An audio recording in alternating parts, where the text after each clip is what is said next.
தூத்துக்குடி மாவட்டம் கோவில்பட்டியில் electric bike விற்பனை ஷோரூமுக்குள் புகுந்து சேல்ஸ் மேனேஜரை இளைஞர் அறிவாளால் வெட்டிய சம்பவம் அதிர்ச்சியை ஏற்படுத்தியுள்ளது. கூடுதல் விவரங்களை செய்தியாளர் ஆண்டனி வழங்கிட நாம் கேட்கலாம். ஆண்டனி, வணக்கம். என்ன காரணத்திற்காக இந்த கொலை முயற்சி சம்பவமானது நிகழ்ந்திருக்கு? என்ன நிலவரம்?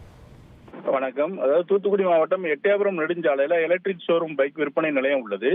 இதுல சுப்பிரமணியபுரம் பகுதியை சார்ந்த சதீஷ்குமார் அப்படின்றவர் சேல்ஸ் மேனேஜராக 3 வருடம் பணியாற்றிட்டு வர்றாரு.